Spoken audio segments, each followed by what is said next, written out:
দুস্থ শ্রমিক পরিবারগুলির পাশে দাঁড়াতে মানবিক উদ্যোগ নিল পশ্চিমবঙ্গ তৃণমূল মাধ্যমিক শিক্ষক সমিতির জলপাইগুড়ি শাখা। রবিবার জলপাইগুড়ি জেলার মাল ব্লকের কুমলাই গ্রাম পঞ্চায়েতের বাঁশবাড়ি 1064 চা বাগান এলাকার প্রায় 500 শ্রমিক পরিবারের হাতে শীতের কম্বল তুলে দেওয়া হয় সংগঠনের পক্ষ থেকে। এই উদ্যোগে এলাকার শ্রমিক পরিবারের পাশে দাঁড়িয়ে তাদের শীতের কষ্ট লাঘব করার চেষ্টা করা হয়েছে।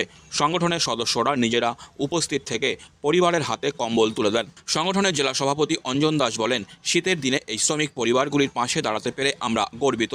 আমাদের এই উদ্যোগ ভবিষ্যতেও অব্যাহত থাকবে।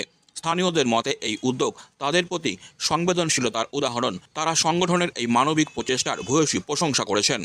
আজকে আমরা জলপাইগুড়ি জেলার মাল ব্লকের কুমলাই গ্রাম পঞ্চায়েতের বাঁশবাড়ি 1064 চা বাগানে উপস্থিত হয়েছি শ্রমিক পরিবারদের মধ্যে শীতবস্ত্র বিতরণ করবার জন্য। আজকে আমরা প্রায় 500টি পরিবারের হাতে জলপাইগুড়ি জেলা তৃণমূল পশ্চিমবঙ্গ মাধ্যমিক শিক্ষক সমিতির পক্ষ থেকে 500টি পরিবারের হাতে আমরা শীতবস্ত্র অর্থাৎ কম্বল তুলে দিচ্ছি।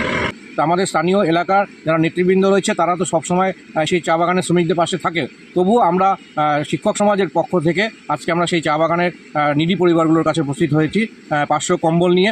আজকে বিভিন্ন সমাজসেবামূলক কর্মসূচির মাধ্যমে সারা রাজ্যের সাথে আমরা জলপাইগুড়ি জেলায় পশ্চিমবঙ্গ তৃণমূল মাধ্যমিক শিক্ষক সমিতির পক্ষ থেকে এই অনুষ্ঠানে আমরা অংশগ্রহণ করেছি। আমি অঞ্জন দাস, সভাপতি, পশ্চিমবঙ্গ তৃণমূল মাধ্যমিক শিক্ষক।